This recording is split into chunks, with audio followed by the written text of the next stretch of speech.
tardes a todos y a todas. Tenemos hoy el gusto y el honor de tener aquí a Julio Anguita y como me va a ser difícil expresar en pocas palabras su larga e inmensa vida, pues voy a hacer una breve reseña biográfica. Julio Anguita nació en Fuengirola en 1941. Es maestro y político de ideología comunista. En las elecciones municipales de 1979 se presentó como candidato del PP a la alcaldía de Córdoba, logrando ser el candidato más votado. Ha sido y es el primer y único alcalde comunista de una capital de provincia. A pesar de todos los problemas que tuvo que afrontar en su mandato, su buen hacer en política, su sensatez y lucha le llevaron a conseguir una gran popularidad y aprecio entre toda la población cordobesa. Fue alcalde de Córdoba entre 1979 y 1986, época en la que los medios le dieron el apodo del Califa Rojo. Defendía en su política la autonomía municipal y un modelo urbanístico sostenible. En 1986 saltó al ámbito político andaluz al convertirse en candidato por Izquierda Unida a las elecciones andaluzas, que en ese año obtuvo 19 escaños. En 1988 fue elegido secretario general del PC y al año siguiente se puso al frente de Izquierda Unida, obteniendo escaños en el Congreso de los Diputados en las elecciones de 1989, donde fue portavoz del grupo parlamentario de IE, años en los que este grupo obtuvo sus mejores resultados electorales y en los que se difundió su conocido lema Programa, Programa, Programa. En 1997, en la fiesta del PC, anunciaba su idea de defender una España republicana y federal, y en años siguientes defendió el derecho a la autodeterminación de los pueblos. Dejó la Secretaría General 5 de diciembre de 1998, pero siguió en política y en 2008 redactó un documento donde defendía la democracia radical, la lucha por la Tercera República y el federalismo. Ha publicado numerosos libros y prologado algunos otros. Actualmente forma parte del colectivo Prometeo y del Frente Cívico, del cual es fundador. Muchas gracias por venir a este centro y por hacernos gozar de su presencia.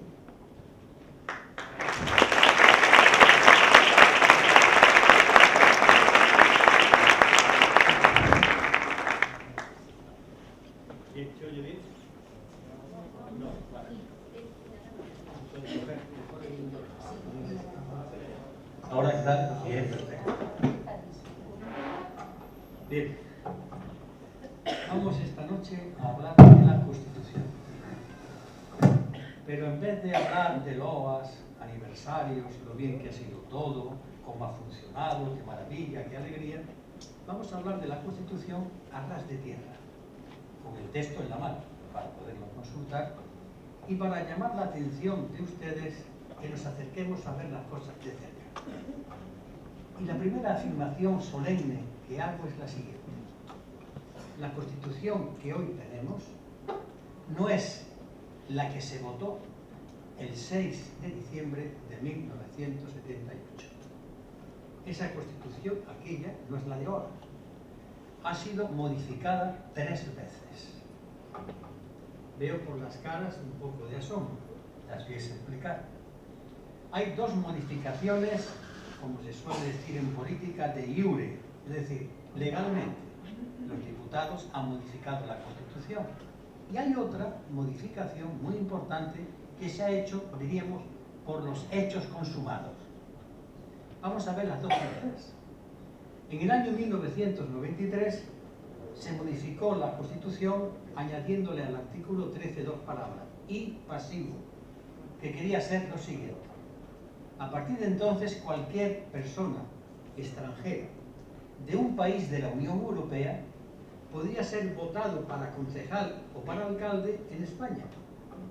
Esto era en correspondencia a que cualquier español que viviese en otro país de la Unión Europea pudiese ser votado como concejal o como alcalde. De hecho, hay 2 o 3 en Suiza, hay 2 o 3 también en Alemania y creo que en algún lugar de Francia. Pequeños lugares, son españoles, siguen siendo españoles, pero son alcaldes de su lugar porque tienen el mismo derecho que la Constitución española, al reformarse, le dio a los extranjeros de la Unión Europea. Pero en el año 2011 se produce un auténtico cambio de la Constitución tocando solamente un artículo. Javier, puedes poner ahí, sí, le he pedido a mi compañero que apunte. 135. El artículo 135 de la Constitución lo modificaron. ¿Para qué? Pues para lo siguiente. El artículo 135 dice, después de modificada la Constitución, que el pago de la deuda es prioritario a cualquier otro gasto del Estado. Me voy a explicar. El pago de los intereses de la deuda, lo que el Estado español debe, porque tiene una deuda, para que sepan ustedes, está en 1 billón de euros, los intereses de esa deuda deben ser pagados antes que los gastos de educación, los gastos de vivienda, los gastos de salud o los gastos sociales. Han captado bien la idea, que antes que gastos ahí hay que pagar los intereses que se deben de la deuda. Naturalmente, esto supone una modificación enorme, porque además ese artículo dice que las comunidades autónomas y los ayuntamientos, aunque tengan superávit, no pueden gastar el dinero. Ha pasado con el Ayuntamiento de Madrid, tenía dinero de sobra y pedía que, ya que tenía dinero de sobra, hacer obras. Se le dijo que no, porque el artículo 135 impedía que se gastase ese dinero. Como ven ustedes, esta segunda modificación cambia totalmente la Constitución, porque hay artículos enteros que se ven afectados. Javier, puedes escribir los números que te voy a dar y ahora los explico. Después, en el coloquio, si ustedes quieren, les leo los artículos. Tengo aquí la Constitución. Apuntemos los números de los artículos que se modifican al haber modificado el 135. 31, 35, 39, 40, 41, 42, 45, 47, 49 y 50. Estos artículos pertenecen al título primero, que se llama de los derechos de los ciudadanos, de los deberes de los ciudadanos. Esos artículos no se pueden aplicar, porque si el dinero para pagar la deuda es lo primero, si yo saco dinero de aquí, lo tengo que sacar de algún sitio, y se saca del gasto público. Como ven ustedes, este cambio constitucional ha sido tremendo. Ocurrió en el año 2011, y fue un cambio que se hizo siguiendo la vía rápida para aprobar la Constitución. Basta que 210 diputados voten el cambio para que la Constitución sea cambiada. Después hablaremos del mecanismo del cambio constitucional. Bien, ya tienen ustedes un cambio importantísimo. Un solo artículo modifica a todo el título primero con los artículos que acabo de citar y que después, si no tienen inconveniente, les leeré si ustedes quieren que lo haga. Bien, lo que ocurre es que al hablar de la deuda, yo tengo que explicarles a ustedes qué es la deuda. Pues la deuda es cuando un Estado necesita dinero, como un ayuntamiento, pide un préstamo. ¿Para qué? Generalmente para hacer obras públicas. Generalmente, como está ocurriendo en España en los últimos años, para atender el gasto social, porque como resulta que tiene que pagar la deuda primero, si quiero invertir tengo que endeudarme más, con lo cual sirve la deuda y siguen subiendo los intereses. Y también cuando un Estado, cuando un gobierno, el gobierno del Estado, necesita tener numerario, dinero rápido, para atender una serie de obligaciones. Ahora bien, si eso es así, ¿qué deuda, qué intereses se pagan y a quién se pagan? Pues en la deuda española, es muy curioso, antes de venir de mi casa, he entrado a ver los últimos informes de los diarios, me he encontrado en el diario.es que el gobierno español ya ha asumido que el dinero que le prestó a la banca española no va a recibirlo. Exactamente 50.000 millones de euros que el gobierno español le prestó a la banca, y para prestarle los 50.000 millones el gobierno español se endeudó, pidió un préstamo para dárselo a la banca. Claro, ese préstamo que el gobierno español pidió a la banca hay que devolver los intereses. Si la banca no los devuelve, automáticamente le estamos pagando a la banca, le hemos dado 50.000 millones y ahora estamos pagando los intereses de esos 50.000 millones. ¿Ven ustedes lo que hay detrás de todo esto? Tiene sus explicaciones que las continuaré dando. Por tanto, primera modificación importantísima. Pero después hay otra modificación de hecho. Para que ustedes tengamos claro, no les importe que yo, como soy maestro de escuela, pues tiendo a lo mejor a decir muchas cosas muy sencillitas, pero ustedes me lo van a perdonar. La diferencia de hablar de derecho o de hecho es la siguiente. Ustedes entran en la puerta de un cortijo y ven que dice prohibida la entrada, ley no sé qué, no sé cuánto, está prohibida. Eso es prohibición de derecho, porque hay una ley que dice no se puede entrar. Pero si ustedes se imaginen otro cortijo con una puerta que no dice nada, pero se encuentra uno con una muralla dentro, no puedo pasar. Eso es que no puedo pasar de hecho, no hay ley que me lo impida, pero realmente hay un obstáculo. La modificación de hecho ocurrió en el año 1993 y fue cuando España se incorporó a la Unión Europea tras la firma del Tratado de Maastricht, que muchos de ustedes les sonará aquel debate tan grande que hubo en España, y una de las personas que más debatió en el Congreso de los Diputados, servidor, que está aquí, atacando a ese tratado. No sirvió para nada, pero bueno, vamos a explicar.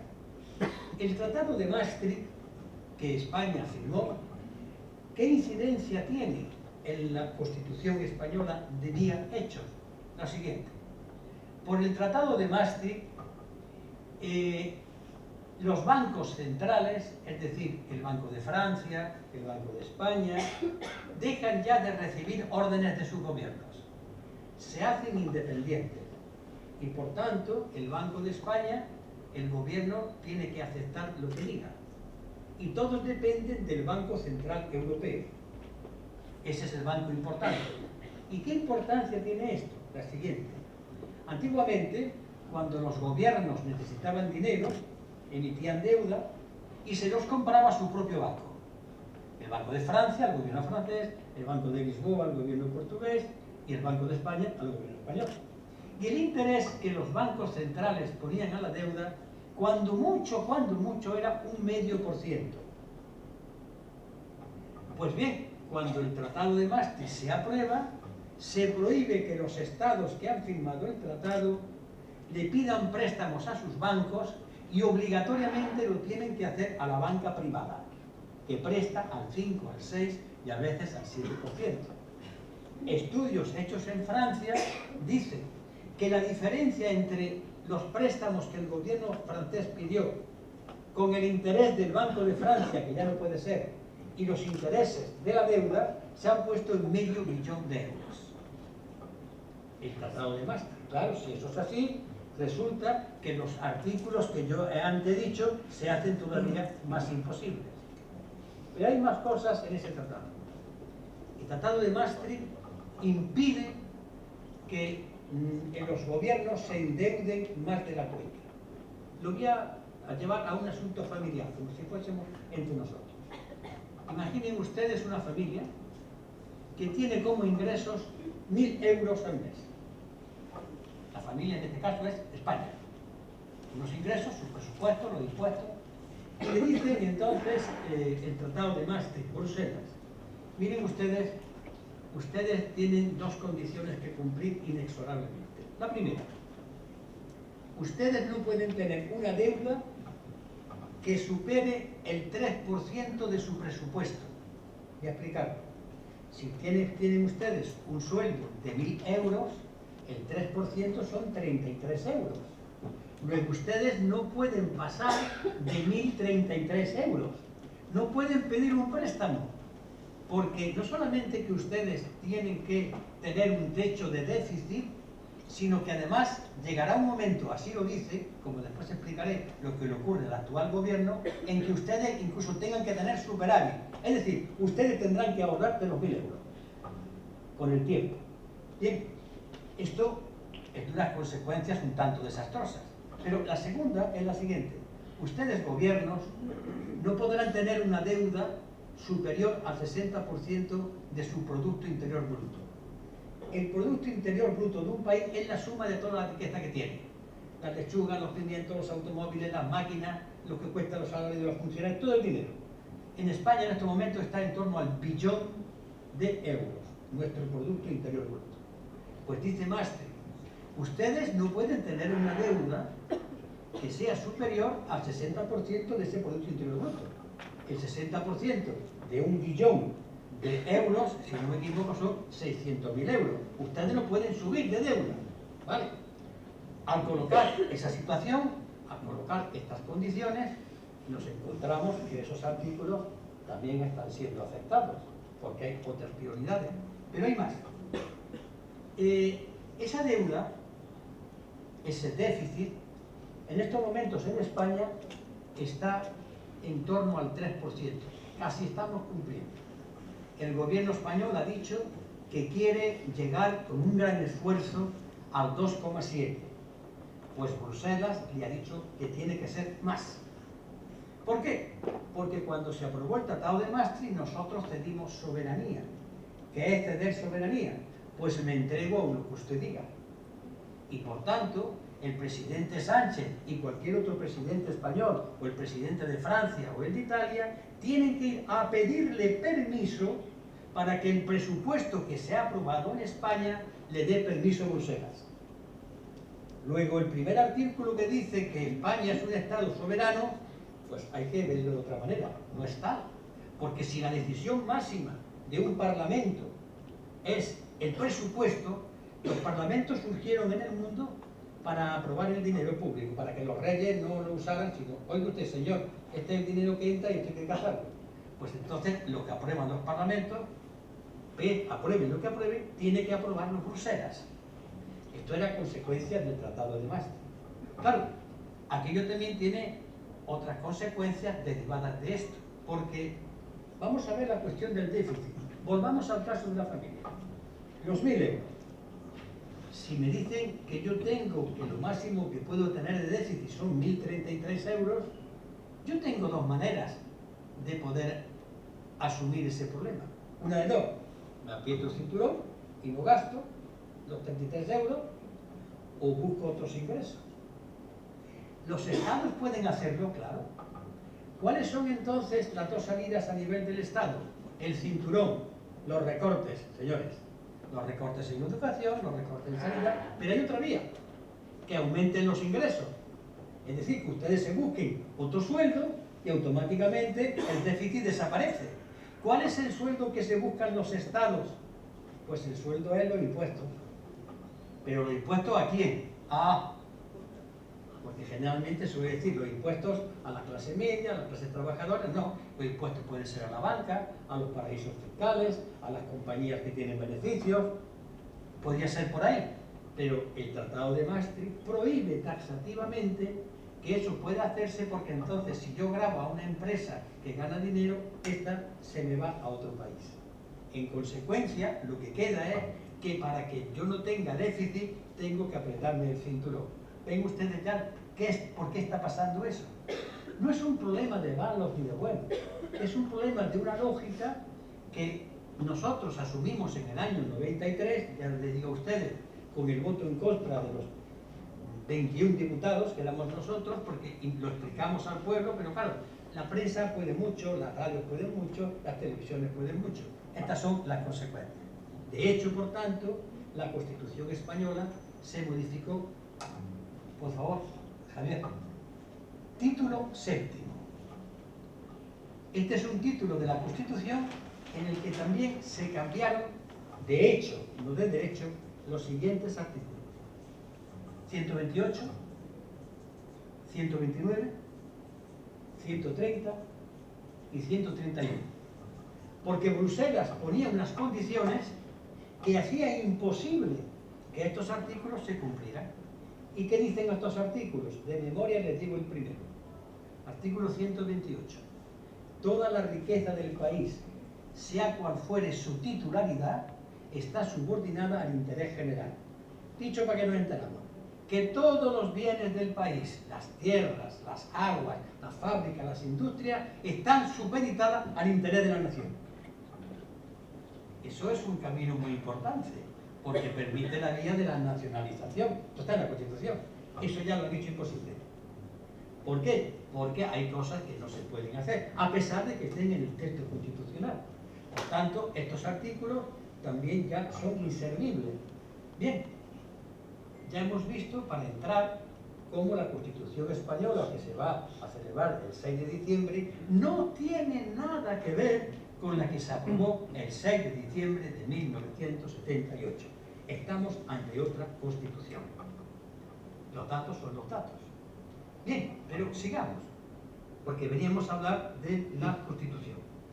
Esta Constitución que yo tengo aquí, aparte de lo que han hecho con ella, pues es una Constitución que se redactó de una manera muy especial. Vamos a ver cómo se redactó. En derecho constitucional, la Constitución la redactan los diputados. Los diputados que el pueblo ha elegido redactan el texto, pero para que sea Constitución, como diríamos, como la ley manda, esos diputados tienen que ser elegidos para eso. Se llaman Cortes Constituyentes. Es decir, la gente va a elegir a los diputados porque sabemos que estos van a redactar una Constitución.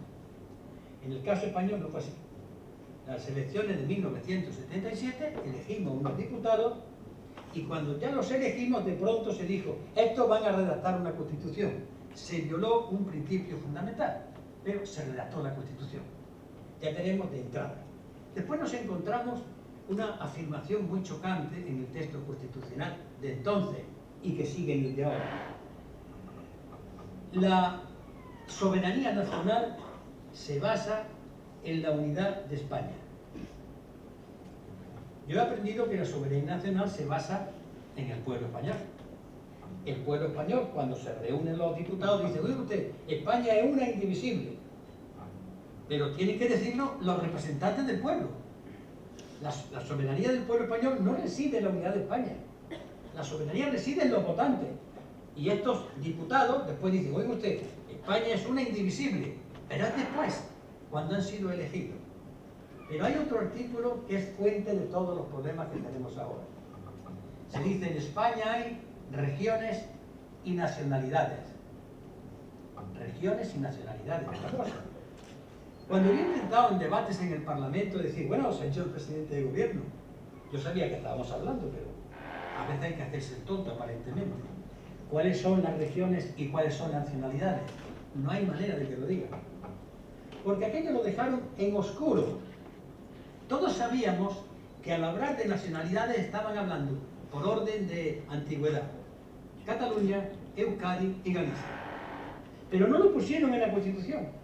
Y por tener ese terreno así, sin clarificar, es la base de todos los problemas que estamos teniendo ahora, 40 años después. Pero en la Constitución además hay cierta anomalía. Hay una contradicción entre el artículo 14 y otros dos artículos. El artículo 14 dice, todos los españoles son iguales ante la ley, no importa el sexo, la raza, la religión. Muy bien. Sin embargo, hay un español que no es igual ante la ley, el rey. Artículo 56, la persona del rey es inviolable. ¿En qué quedamos? O sea que el rey puede hacer un crimen y es inviolable. Ustedes ya han visto lo que ha ocurrido con el rey emérito. Luego entonces el artículo 14 se contradice con el artículo 56. Si todos los españoles somos iguales ante la ley, ¿por qué hay uno que no lo es? Pero hay otra contradicción. Y esta es un poco más de las revistas del corazón por lo que ha ocurrido ahora. Ustedes saben que la princesa de Asturias es la infanta Leonor, una niña. Pues si les da al matrimonio real porque tengan un niño, se fastidió la cosa. ¿Por qué? Porque el artículo 58 de la Constitución dice que en el caso de la sucesión de la corona tiene preeminencia el varón sobre la mujer. Por tanto, si nace un niño del enlace de los actuales reyes, la hemos liado. La princesa de Asturias pierde el Principado de Asturias. ¿Y esto a dónde viene y por qué ocurre? Esto es una realidad, aunque tiene la forma, repito, de revista del corazón. En el año 1977, antes de que hubiera elecciones democráticas, el rey nombró por decreto el 22 de enero de 1977 a su hijo Felipe como heredero a la corona, como príncipe de Asturias. Y es chocante porque el niño era el tercero. Estaba una mujer, que era Elena, estaba la otra, que era Cristina, y el niño. Claro, los diputados, cuando fueron a redactar la Constitución, se encontraron con el hecho de que ya estaba elegido el príncipe de Asturias. Y aquello lesionaba el principio de igualdad de todos los españoles y españolas. ¿Cómo el tercero va a reinar si dice el artículo 14 que todos somos iguales? ¿Qué pasa aquí? Lo que pasa es que el rey dio la explicación. Hombre, no la dio en la televisión. La explicación es muy curiosa. Es que el rey confesó que a quien le tocaba reinar, a la primera mujer, pues diríamos no estaba en condiciones. Y naturalmente tendría que haber pasado la segunda. Pero si pasa la segunda, el cante es muy grande. ¿Qué le pasa a la primera? Entonces es mejor el tercero, y para eso cogió la Constitución del 77 y le copiaron un título, un artículo, a la Constitución de 1876, que es exactamente el artículo que hay aquí, con un cambio. En la Constitución de 1876 se hablaba de hembra, y aquí se habla de mujer. Mejoró un poquito el lenguaje. Porque ponía así, la hembra es después que el hombre. Aquí se puso mujer y varón, que es la palabra que se utiliza. Pero la Constitución tiene, además de todas estas cosas que estoy diciendo, algún que otro asuntillo importante, para ir terminando con esta parte. Si queremos reformar la Constitución, pues es fácil o muy difícil.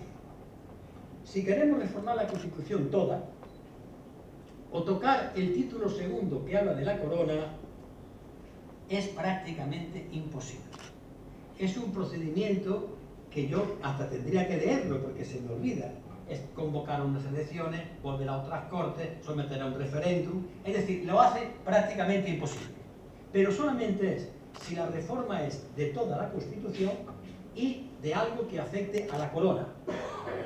Pero si la reforma de la Constitución es lo demás, es facilísimo. Por eso reformaron el artículo 135. Se reúnen 210 diputados, en este caso fueron PP y PSOE, y cambian. ¿Saben ustedes que esos 210 diputados pueden cambiar todos los artículos de la Constitución, menos la corona, lo que habla de la corona y lo que habla de la reforma constitucional? Bien. Esto es, dicho muy por encima, los avatares de la Constitución. Repito, nos quedamos con una cosa. Esto que mañana pasado vamos a festejar no tiene nada que ver con aquel documento. Digan lo que digan los tertulianos, los locutores de televisión o quien sea. Aquí están las pruebas. Pero entremos ya, que voy de tiempo, no quiero pasarlo. ¿Voy de tiempo bien? ¿Alguien me dice tiempo? Javi, ¿cuánto lleva? Bien, voy a hablar de otra cosa. Bueno, esta Constitución, ¿cómo se hizo? ¿Por qué se hizo? Y sobre todo, alguien me puede hacer una... ¿Y ustedes por qué la defendieron? De verdad. Esta Constitución se hizo a muerte de Franco, hay una situación difícil, el régimen no puede continuar habiendo muerto Franco, la oposición no éramos tan fuertes todavía, y hay una situación en la que hay que negociar. Y se negocia a través de muchos vericuetos, muy curiosos, muy chuscos, muy tristes otros, se negocia y la negociación surge en este texto. Y ante esa situación, los dirigentes del Partido Comunista de entonces dijeron, bueno, esto hay que apoyarlo porque hay que sacar del atolladero a la situación del país, y sobre todo también porque esta Constitución, sobre todo los artículos que han sido tocados, eran artículos muy importantes. Se hablaba de la vivienda, se hablaba de la salud, se hablaba del seguro de desempleo, se hablaba de que el Estado puede crear empresas públicas, se hablaba de la nacionalización de los sectores productivos. Aquello nos llamaba la atención. Sí, esto hay que votarlo. Y dejamos plumas. El Partido Comunista de España dejó una pluma muy gorda. Era, y seguimos siendo republicanos, y nos tragamos la monarquía.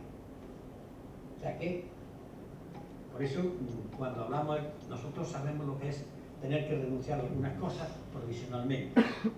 Pues bien, así se hizo este texto. Y al hacer este texto, buscamos la vía de que, bueno, vamos a llevarnos bien. Nosotros pensábamos, repito, en estos artículos que tanto interés tienen para la mayoría de la población y sobre todo para la clase trabajadora. Pero es de aquí que en el año 1995 leo una entrevista de la periodista Julia Navarro a Miguel Roca y Junge. Miguel Roca y Junge es uno de los 7 padres de la Constitución. ¿Por qué se llaman padres de la Constitución? Porque verán ustedes, Si los 350 diputados los ponemos a que escriban la Constitución, aquello es un berenjenal. Imagínense ustedes una reunión del bloque de vecinos que cada uno diga de locura. Imagínense 350 diputados, pon esto, pon lo otro. No, alguien tiene que reunirse, unos diputados, y escribir un borrador, que se suele llamar anteproyecto, y ese lo llevan ya a que lo discutan los diputados. Los 7 padres eran, por la Alianza Popular entonces, que entonces no existía el Partido Popular, Manuel Fraga Iribarne. Por la UCD estaba Gabriel Cisneros y estaba uno que le llamaban Zorro Plateado, de pelo blanco, que fue ministro de Asuntos Exteriores, que es de Cádiz. Después ya citaré el nombre. Eso es. José Pedro Pérez Llorcas.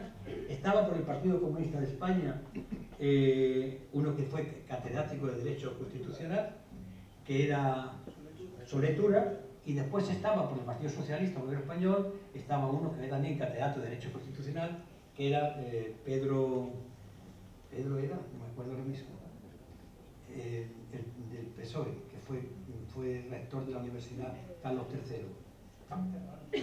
Peces Barba, Gregorio Peces Barba. Bien. Y después quedaba Miguel Roca, que era de Convergencia y no de Cataluña. Pues este señor dice, le pregunta la periodista, pero vamos a ver, don Miguel, si aquí habla la Constitución de que la economía puede ser planificada, de que hay empresas públicas, que los trabajadores pueden llegar a la propiedad de los medios de comunicación, ¿por qué no se cumple? Y aquel hombre soltó esta frase, que es la siguiente. Mire usted, tuvimos que poner esos artículos porque estaba muy cerca la revolución de los claveles. Hacía 2 años en Portugal el ejército se había sublevado, la población también, y hicieron una revolución. Y estaba muy cerquita, el país de al lado. Claro, a ver si va a pasar aquí lo mismo. Dice, pero era un disparate, eso no se podía cumplir. Entonces, llegamos a la conclusión de que aquello por lo que habíamos apostado no merecía la pena. Pero no merecía la pena porque alguien había roto el pacto. Y por eso en el año 1996, el Partido Comunista de España, a través de mis palabras, en la fiesta del PC, dijo, declaramos roto el pacto. A partir de ahora defenderemos la República, no tenemos ninguna vinculación con la monarquía. Intentaremos cambiar esto. Estos es los hechos. Pasado mañana va a haber un acto en Madrid, en el Congreso de los Diputados, al que voy yo, donde nosotros volvemos a reafirmar la ruptura de aquel acuerdo, porque partimos de lo que, como empecé, esta Constitución no fue la que firmamos. Es otra. Como consecuencia, aquel pacto en el que entregamos tantas plumas, pues lo consideramos roto. Bien, creo que he dado los suficientes elementos de juicio para que ustedes ahora me hagan preguntas, las que crean convenientes. Les voy a pedir un favor, dos favores. Uno, por favor, ruego preguntas. Conferencias alternativas no, porque para conferenciarte soy yo, que me está aquí esta noche. Ustedes me preguntan, pero no me hagan ustedes, porque entonces le quitamos tiempo a los demás. Y la segunda, no me hagan preguntas de las elecciones, porque le he dicho a todos los medios de comunicación que no voy a hablar de ese tema. No voy a hablar aquí tampoco. Pues se abre el turno y ustedes me preguntan, pido que haya un moderador y el moderador va dando la palabra, yo escucho y contesto. ¿Les parece? Ánimo, empezamos. Venga, ya que estoy yo de pie, modero yo. ¿Tenemos micro? Sí. ¿Quién se anima a moderar ella?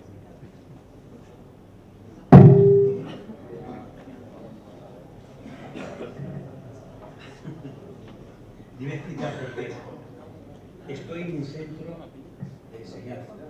He hablado de una clase de historia. Todo juicio político que yo pueda tener no lo puedo hacer aquí. ¿Está claro? Ustedes me lo preguntan en la calle y yo contesto. Que no soy porque termino cansado.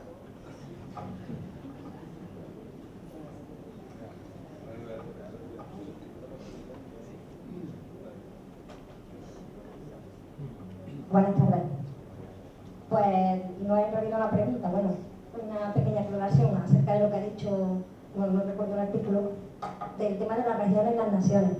Creo que se ha referido al problema que se está viviendo ahora mismo y bueno, me gustaría que hablara un poco más sobre ese tema.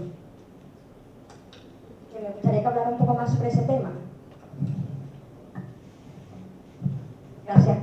Bien, hora de hablar como profesor de historia.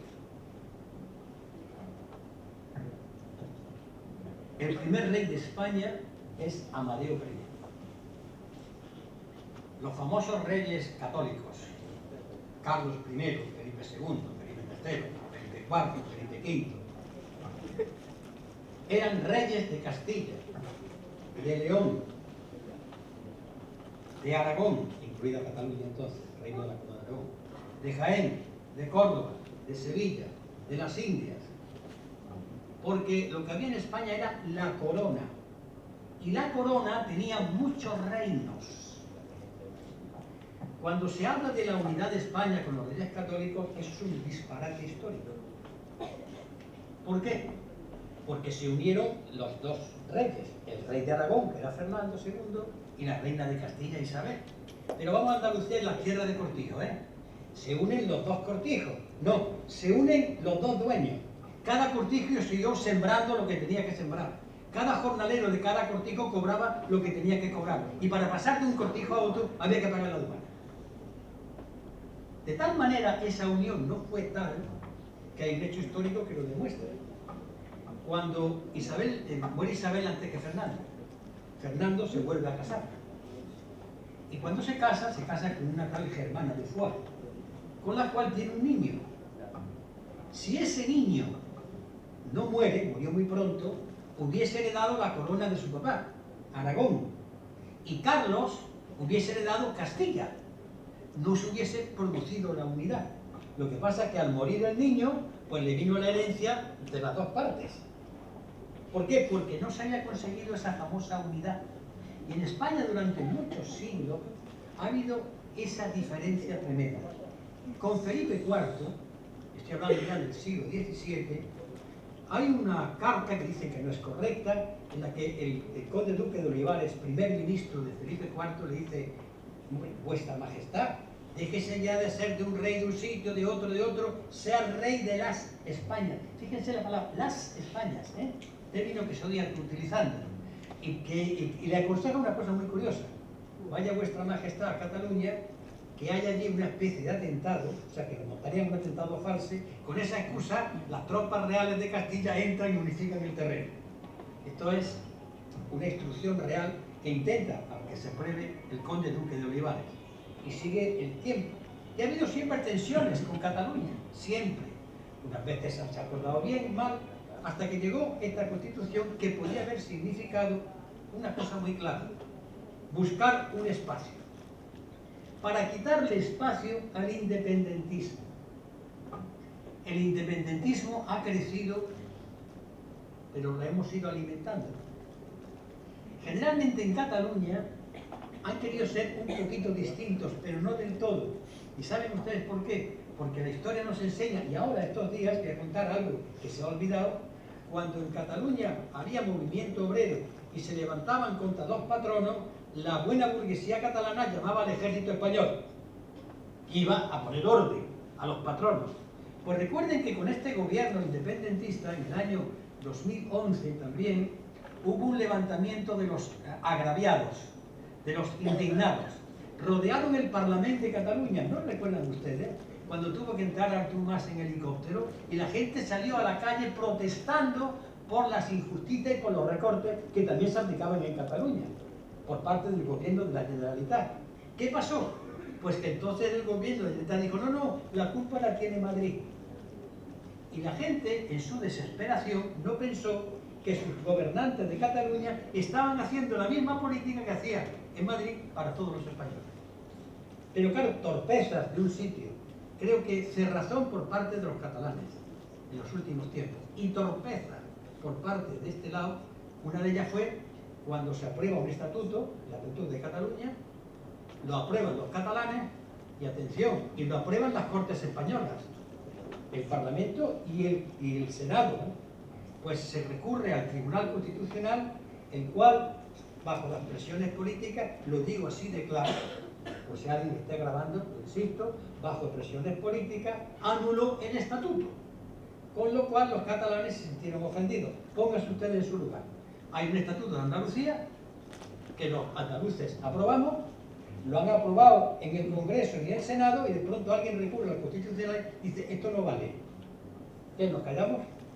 Todo eso ha ido promoviendo un endemoniado problema en el que la cerrazón de unos, porque por ejemplo, con esto termino, no se puede aspirar a la independencia con menos del 50% de los catalanes. Hombre, es que no se dan cuenta. La mayoría de la población catalana no está por la independencia. Pues R que R. Y otros creyendo que por la fuerza van a imponer algo. Hay mucha gente en Cataluña, yo he estado recientemente, que dice, hombre, un poquito de mano izquierda, dando una salida a la gente que estamos buscando, y se están buscando.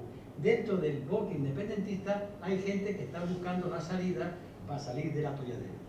Creo que se resolverá, va a tardar, pero se va a resolver. Pero todo esto, si se hubiese dejado claro en la Constitución diciendo, miren ustedes, son nacionalidades este y este y este, ya se hubiesen evitado esta confusión.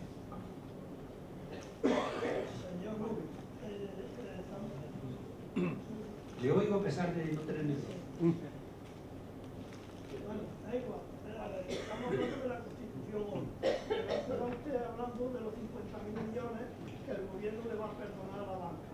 ¿Por qué el gobierno no le puede exigir a la banca que dé ese dinero? ¿Por qué la banca, si pidió tanto dinero, es porque lo tendría invertido en algo? Pero si eso ¿Lo tendría que? si la banca no tenía ese dinero que necesitaba del gobierno, se supone que la banca lo ha recuperado, porque todos los años nos da un bofetón diciendo que gana millones y millones. Entonces, ¿por qué el gobierno no recupera parte de la banca? Pues le voy a dar con un ejemplo muy andaluz. En un cortijo está el manijero, el capataz y el dueño. Los dueños en España son los bancos, el gobierno es el manijero. Claro, vamos.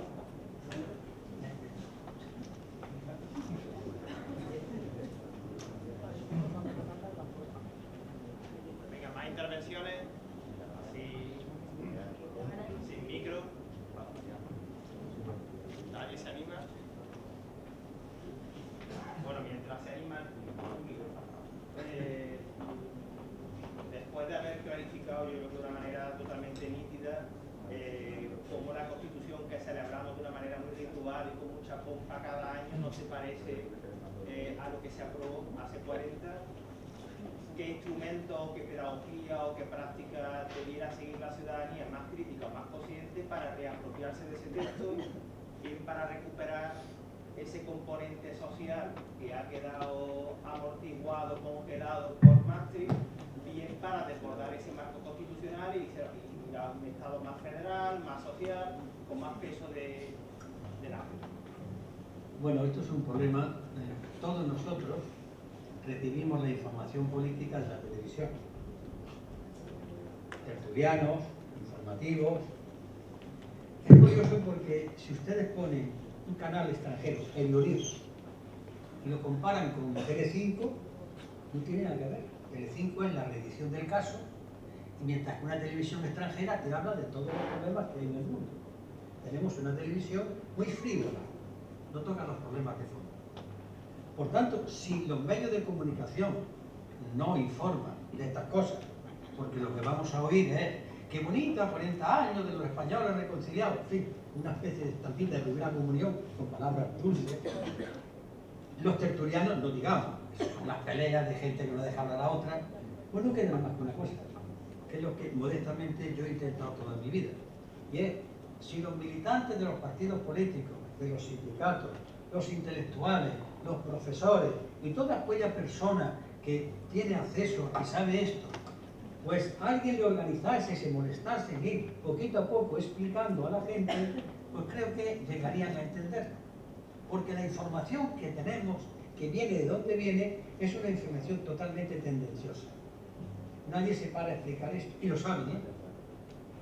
Fíjense si lo saben, que cuando en las muchas entrevistas que a mí me han hecho, y yo he hecho propuestas que están en la Constitución, he dicho siempre el tertuliano de turno, muy inteligente, así con una sonrisa.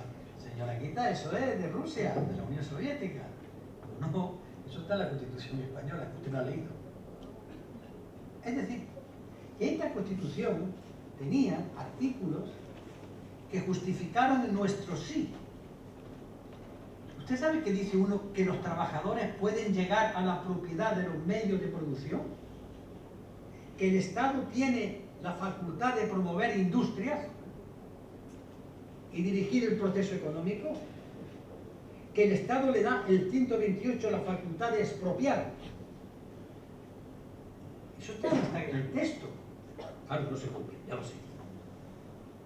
Claro, si esto lo supieran los españoles, todos, porque se les hubiese explicado, hay que haber cambiado muchas cosas. Si supieran por qué el rey Felipe es el rey Felipe y no lo es otra, esto hay que explicarlo, sobre todo el movimiento feminista. ¿Qué es lo que pasó? ¿Por qué? Porque la Constitución no es para que la vayamos contando ahí en un momento, en un informativo, con 4 señores muy encopetados, hablando. Hay que leer esto. Y hay que leerla. Y sacamos la conclusión de que esto es un papel mojado. Ocioso, algunos de sus contenidos, pero mojado. Y que cada uno saque las consecuencias que quiera.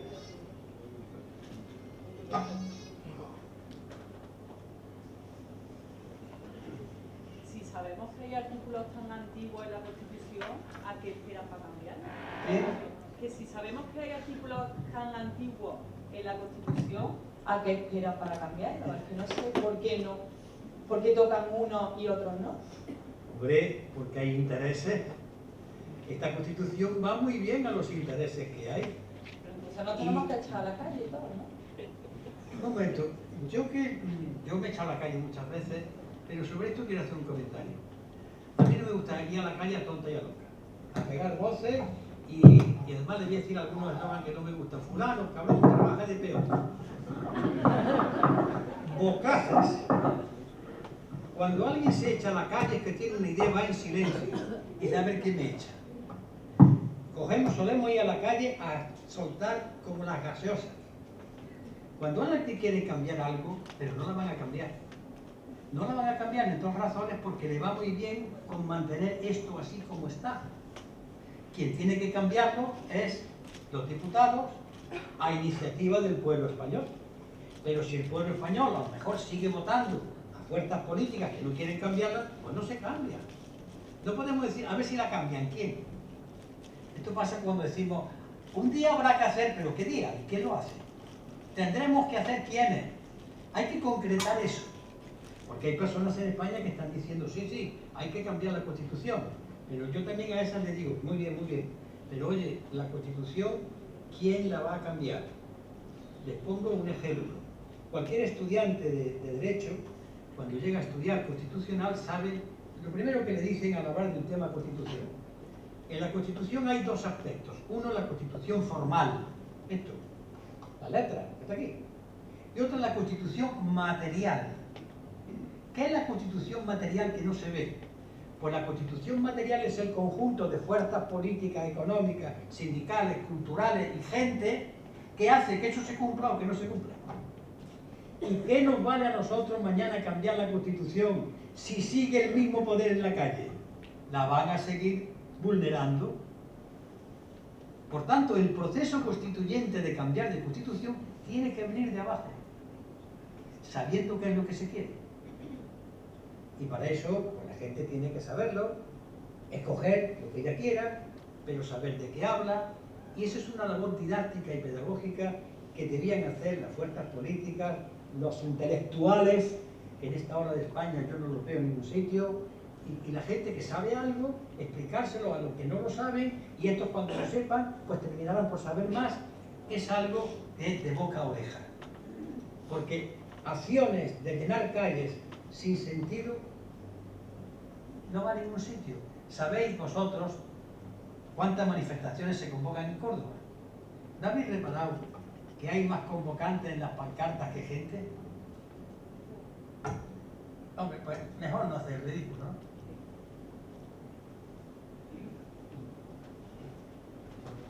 En parte ha contestado la respuesta anterior de la pregunta anterior, pero quisiera completar un poco más. ¿Hay ahora muchos grupos políticos? Ahora. Bueno, ahora mismo hay muchos grupos políticos de la izquierda que hablan de que es necesario reformar la Constitución o incluso entrar en un nuevo proceso constituyente. Y yo le pregunto si usted piensa que volver a la Constitución original sería suficiente o es necesario esta nueva Constitución para España. Usted me ha dicho que concrete y sea claro. Bien, que sea claro. Yo no. Yo pertenezco a un partido que en un momento su dirección creyó conveniente tragarse la monarquía. Una vez yo ya no me la trago todavía. Yo, pues bueno. Pero mantendría la Constitución original con los artículos, digamos. Es que yo le he oído a usted muchas veces defender esa Constitución, cumpla, ¿no? defendiendo, exacto. Sí. Una Constitución que defienda la real igualdad de todos los españoles, la riqueza de España al servicio de la nación. ¿Esa sí la mantendría o habría que hacer una nueva? Mantendría y superar, porque una vez sin la atadura, es que este señor, por lo visto me ha seguido, a mí cuando yo he hecho propuestas, naturalmente la gente, y sobre todo los periodistas, ven quién habla, no lo que dice. Cuidado que esto es un defecto. Ustedes nunca piensen en quién habla, sino qué es lo que dice. Porque si no, si yo no hago caso porque es de otra pandilla, de otro partido político, no sirvo. Ustedes siempre oigan lo que dice y después digan, bueno, pues ¿qué viene de ahí? Pero oigan primero la propuesta. Y claro, cuando a mí me han preguntado estas cosas, digo, no, ¿qué pide usted? Que se cumpla la Constitución. Que se cumpla. Artículo 135, el derecho al trabajo, el 47, el derecho a la vivienda, el 128, el 31, que habla de que los impuestos indirectos deben ser menores que los impuestos directos que gravan la fortuna. Pues que se cumpla. Pero no han cumplido porque no podían. No podían y no querían. Porque claro, eso lesiona los intereses de los que realmente mandan. O sea, de los dueños del cortijo. Este es el hecho. Una Constitución, somos en España, esto es una cosa histórica. Creemos que por hacer una ley ya hemos solucionado el problema. Que no. Hay un monumento de ley que se hizo en la época de los reyes católicos, las leyes de India, para proteger a los indios de las salvajadas que le estaban haciendo. Es un monumento de ley. No se cumplió en absoluto. Y se puso en marcha el dicho, la ley se acata, pero no se cumple. Sí, está muy bien, pero no la cumple. Por tanto, hacer una ley, aunque sea magnífica, si no tiene detrás gente que la defienda y que la apoye, muere. Por eso cuando decimos, hay que hacer una ley, ¿quién la defiende? ¿Quién la promueve? ¿Quién permite que se haga? Esto es un problema gordo. Lo que pasa es que cuando hablamos decimos las cosas, pero las frases a veces nos enloquecemos con nuestras propias palabras. Pero este problema que estoy yo explicando aquí, cuando hablamos de los recortes, sepan ustedes de dónde viene. Ustedes, en el año 93, veo por aquí no que son más jóvenes, en el año 93, la televisión española y las televisiones privadas enloquecieron al país. Europa, y entró el Tratado de Maastricht. Y hoy en día estamos pagando las consecuencias de aquel tratado. Bueno, está ahí. Claro, ¿qué pasó? ¿Qué vendieron? Entramos en Europa porque vamos a acabar con el paro. Sepan ustedes que Europa dirige la política económica. Esto es lo que hay que hacer. Y cuando le dicen, bueno, Europa, usted me dice lo que hago con mi dinero, dígame usted cómo atajo el problema del paro. Y dice, no, eso es cosa del gobierno español. Si usted no me permite utilizar mi dinero, ¿cómo yo me tengo que hacer cargo del paro? ¿Me lo entienden, no? Pues esto es hoy el proyecto europeo, en síntesis. Pero claro, hay mucha fuerza en la televisión, muchos discursos, pero ustedes ya empiezan a darse cuenta porque están sufriendo las consecuencias de lo que pasó en 1993. Que ya permitió el paso después de la peseta, entró el euro, etcétera, etcétera. La moneda única.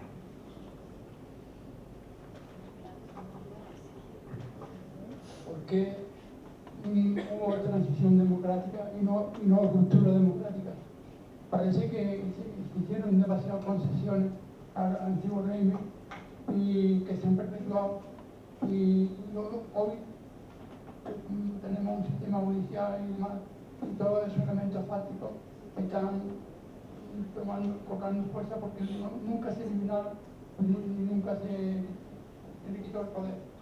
Y claro, desde aquellos barros o al revés, aquellos barros, ¿Eso es fácil?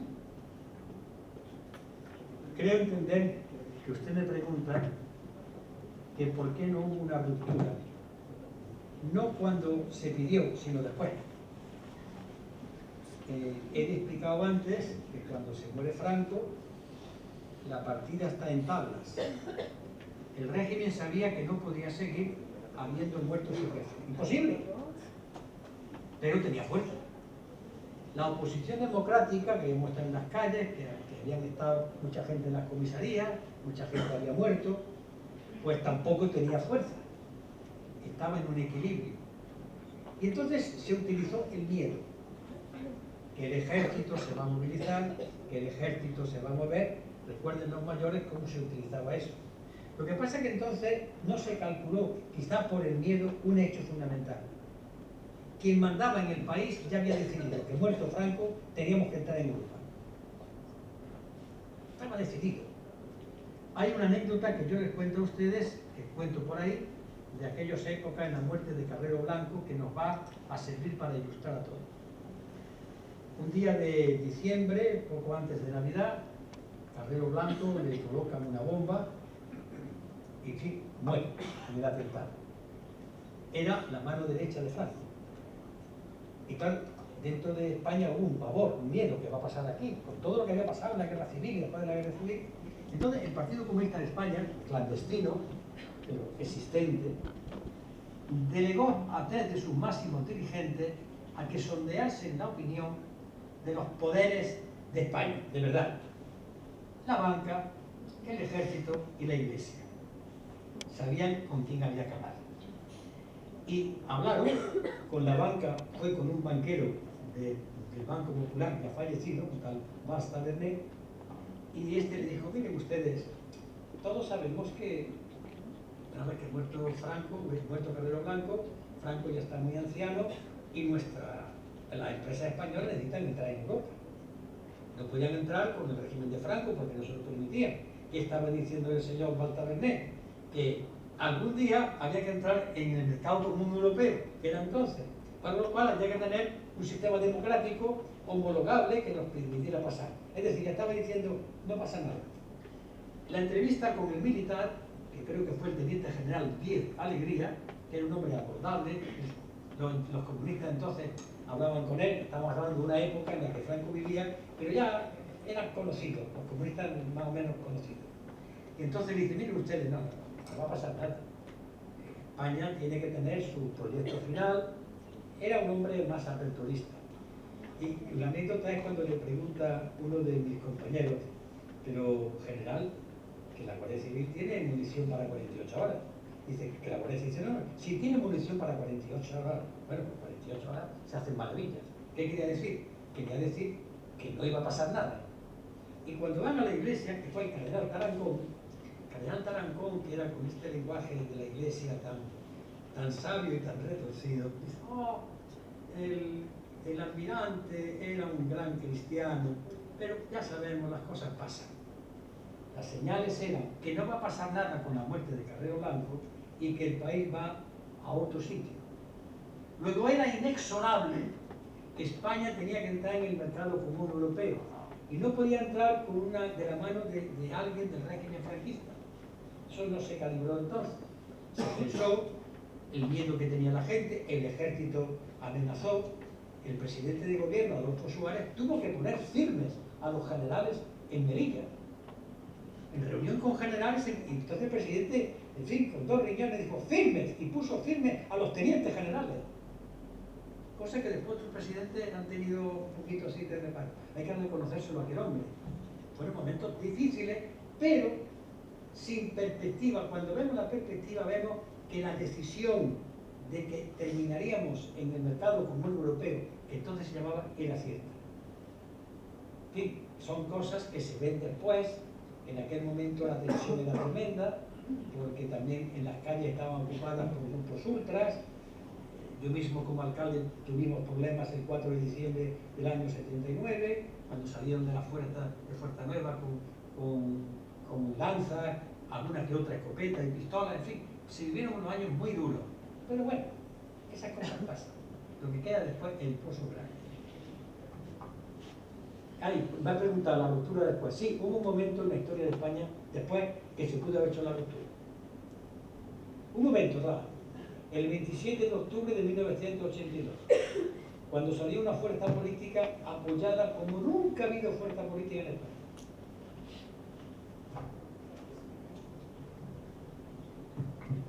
Sí.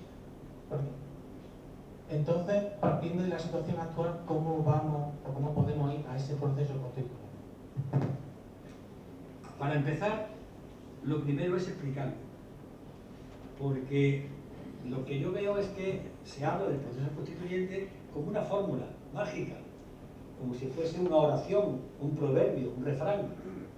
Un proverbio, un proceso constituyente significa esto, que a través del tiempo y de un trabajo con la gente en la calle, de información, de explicación, de estudio, de movilización, la gente toma conciencia de que quiere un sistema político distinto, pero además que quiere saber cuáles son las líneas fundamentales de la nueva Constitución.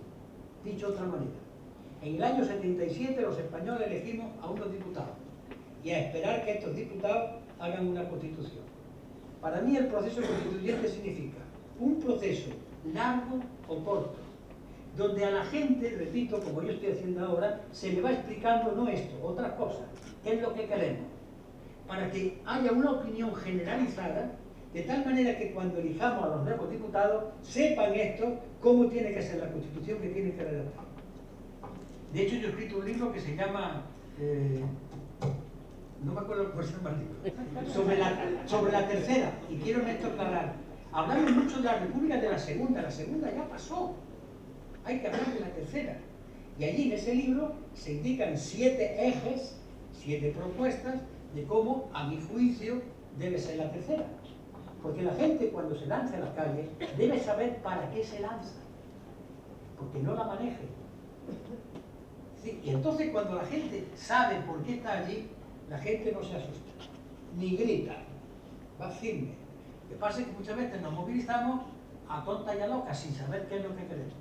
El proceso constituyente, por tanto, es esto, que va en una conciencia de la gente poco a poco, va creciendo y termina en un momento en que la gente se moviliza sabiendo qué es lo que quiere y por qué se moviliza.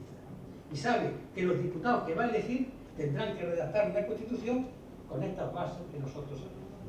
Esto es lo que yo explico, hombre, con más detenimiento si la conferencia hubiese sido esa, pero en líneas generales este es el proceso constituyente para mí.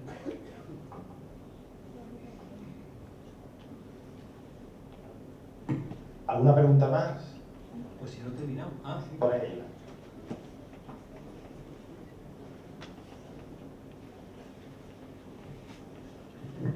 Sí. Simplemente creo que tendríamos menos problemas territoriales si, digamos, hubiera habido una diferencia entre la autonomía histórica, que tuvo las 3 primeras, y las regiones. O sea, si hubiera habido 3 nacionalidades y el resto hubiera sido regiones, y si Andalucía hubiera formado yo, ¿estaríamos mejor, peor o estaríamos igual? Vamos a ver. El problema de esto se llama técnicamente si un Estado, que no es federal, es autonómico, es asimétrico o asimétrico. Vamos a tener la palabra. Un Estado simétrico es en la que toda la autonomía tiene la misma competencia. Y un Estado asimétrico es el que unas tienen una, otras tienen menos. Estados asimétricos lo ha habido. La Unión Soviética. En la Unión Soviética había, digamos, comunidades, estados de 3 tipos y no pasaba nada. Por ejemplo, yo sé que en La Rioja dicen, yo me quiero tanta competencia, yo tengo la que tengo. ¿Qué pasó en España? Si en España se hubiese dicho del principio, miren ustedes, estas 3 comunidades autónomas, porque vienen a lo largo de la historia, fueron reconocidas así por la República, estaban reconocidas así, por eso la pusieron en la Constitución, no hubiese habido una frase de Adolfo Suárez. Cuando Adolfo Suárez se vio asustado y presionado, dijo, café para todos. La famosa frase de café. ¿Y qué fue café para todos? Todos son iguales. Y generó un problema. ¿Qué pasó aquí? Que de pronto, y en eso yo lo viví, y fue en cierta medida modestísimo protagonista, nos encontramos que teníamos la oportunidad de que la segunda región más grande de España, porque Castilla y León es más grande, en kilómetros. Pero la primera en personas podía tener una autonomía tan grande como los otros tres. ¿Pero para qué? Para sentarse en la mesa con ellos y cambiar España. Entonces Andalucía tiene un ejemplo el 28 de febrero tremendo. Ustedes saben, paisanos andaluces, cómo ganamos la autonomía. ¿Lo recuerdan? Yo voy a explicar a lo mejor.